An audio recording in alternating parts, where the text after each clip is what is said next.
and Golata to see if somebody implodes or explodes or whatever the heck goes on here. It really has been a stressful thing trying to get ready for this fight with all the craziness going on. But Bobby, is the winner of this fight ready for the winner of the upcoming title fight between Lennox Lewis and David Tua? I think certainly the winner of this fight is going to be right there. He's going to be knocking on the door of a world championship fight with Lennox Lewis or David Tua. My personal pick is that Tua wins so that the Lewis-Tyson possible showdown gets put aside, at least for now. And I think that either way, the winner of this fight shows he's ready to go. What if there are some promotional problems? If there is, say, a Tyson-Lewis matchup, a showdown there, Tyson-Holyfield 3? Well, certainly the trilogy needs to be completed. I don't think that the final statement, the stamp, has been put on that. I think there's still some things left unsaid that need to be said, and maybe even more importantly, done. Then again, who knows, because Tyson said yesterday this is his last fight. If this is his last fight, this is probably my last broadcast, but I pray it's not. I doubt both. Okay, let's get your keys to victory for the main event. What we have here is a battle of the unpredictable and maybe the very unexpected. Mike Tyson is no stranger to what he has to do. He has to get on the inside, and also when he gets on the inside, he's got to go to the body, then to the head in combination. He's devastating when he does that, okay? And those big left hooks and right uppercuts that he throws on the inside are devastating. Here against Julius Francis, he's going to circle to the side to get better angle of delivery, and when he does, he's going to deliver a right uppercut to the body and then take a left uppercut directly to the head. Buckle his man over to the belly and then bang him to the head. There's the right uppercut. Bent over goes Julius Francis, and there's the uppercut which topples him to the canvas. That's Mike at his best.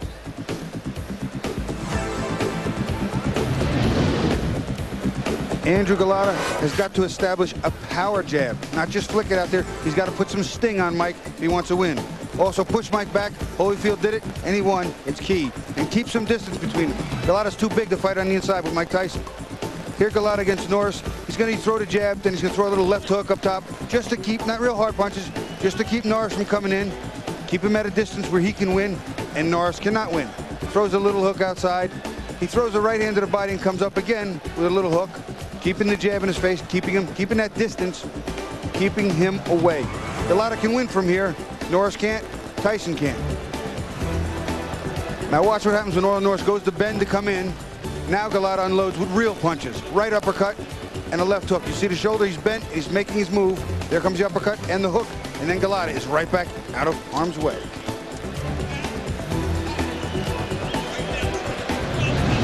Well, from keys to victory, Bobby, to faces in the crowd, the greatest, Muhammad Ali, former champion Larry Holmes on hand at the Palace.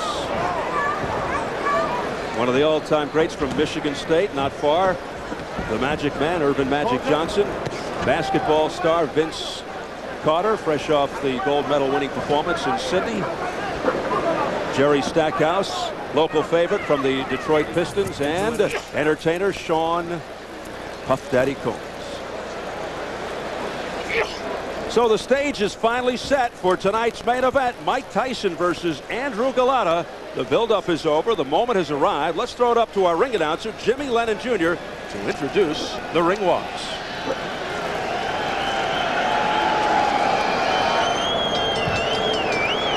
Ladies and gentlemen, at this time we are ready to bring out the boxers in our heavyweight showdown main event of the evening. First, making his way to the ring, please welcome the big contender, the heavyweight from Poland, Andrew Golata.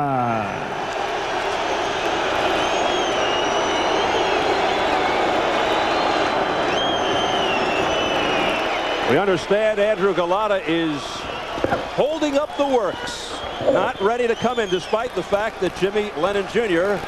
announced his ring walk introduction. This is right outside the locker room as we await the emergence behind closed doors of Andrew Golata. You know, I don't know if it's a psychological game, Steve, but psychological games at this level, I just don't think they work. Well, especially he doesn't have Tyson waiting or anything, so what does Tyson care? Perhaps it's only fitting that Golata's trainer, you heard from Al Certo before with Jim Gray, is also a tailor, because many feel Golata is tailor-made for Mike Tyson. Slow, plodding, questionable heart.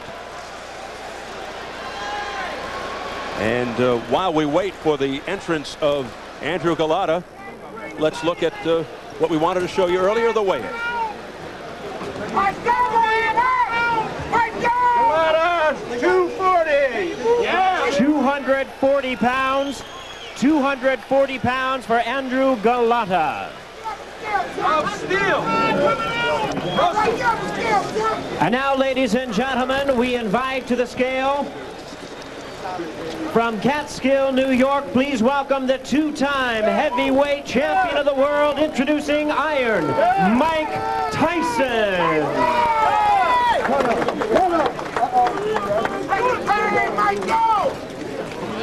Tyson, 222. 222 pounds. Crowd of better than 16,000 awaiting the entrance of Andrew Golata.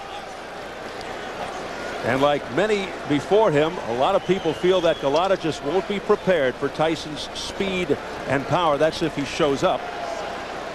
I think that's something, Steve, that a lot of these heavyweights really do underestimate speed. Yeah, and his wife, Mariola, who is a criminal attorney, is also anxiously awaiting her husband's entrance.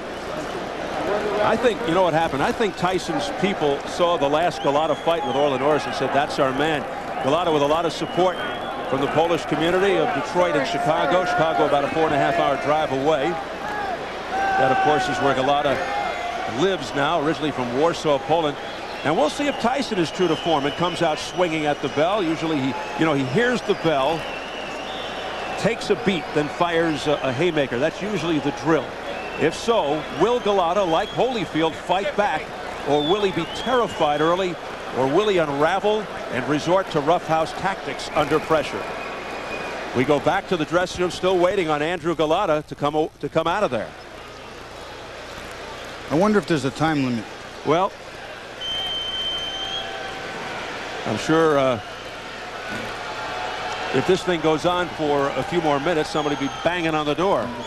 Fans are growing restless out here.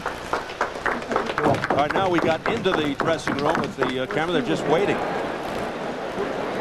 Well, we know Golata has certain skills above average. Would you say that, Bobby? He has above average skills. He's a good athlete. He's big. He's mean. He's somewhat tough.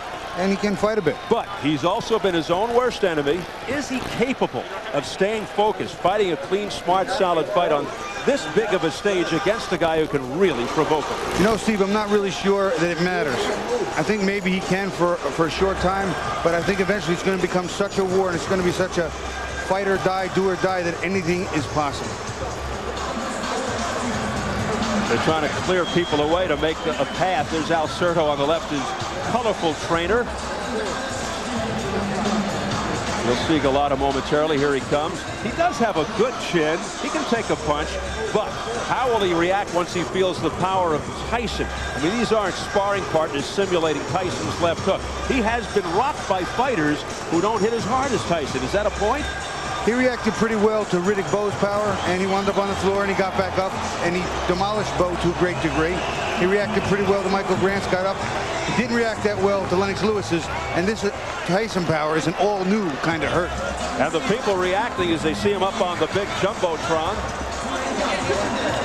The question is, how does he get Tyson's respect early? Steve, there's no two ways about it. He has to come to Mike with a hard jab, and he's got to pop him, whether it's a left hook, a right hand, an uppercut. He has to sting Mike a little bit and let him know, oh, by the way, I'm going to be here a while, so don't get too confident. I have to tell you, Steve, just the thought of walking in the ring with a Mike Tyson is a great rush. I mean, the best rush I ever had was jumping out of a plane to Skydive Phoenix. I enjoyed that, but fighting with Mike Tyson has to be an incredible rush. Right now, I wish I was Andrew Golata. A lot of people feel that this may be akin to jumping out of a plane for Golata without a parachute. Well, I don't think he's going to die. No, he could get hurt. He did behave in his last fight. You recall a decision over Orlin Norris, but he was very cautious, Bobby, and plain dull. Can he take that same tact, that same approach, and be successful against a guy like Tyson? That type of approach, that type of performance will get him annihilated and annihilated early. I don't think it's possible. He said he was hurt in that fight. He had some problems under his left arm by his rib cage. I don't think it's possible to fight anything even remotely close to that and survive, never mind win. There's an explanation for Golata's tardiness. Let's get it from Jim Gray. Well, there's been some controversy the last day and a half, according to the promoters of this fight, Tommy Hearns and Dan Goosen. Andrew Golata did not want to wear the Everlast gloves. He wanted to wear a different brand of gloves. He was not happy with the ones that were picked out for him by the commission that he had to select at the meeting. And up until the last minute, he had refused to put them on, and they finally convinced him to put them on and come out and fight. Steve? Thanks, Jim. Everlast more of a boxer's glove. I'll tell you what, I think that this glove is better for Golata and not as good for Mike. If I were Mike, I'd want the Rays. I'd want the power puncher's gloves. I don't understand it. Let's go back to Jimmy Lennon Jr. to bring on Mr. Tyson. And now, ladies and gentlemen, making his way to the ring to the music of Cash Money recording artists, Cash Money Millionaires. Ladies and gentlemen, introducing the one and only Iron Mike Tyson.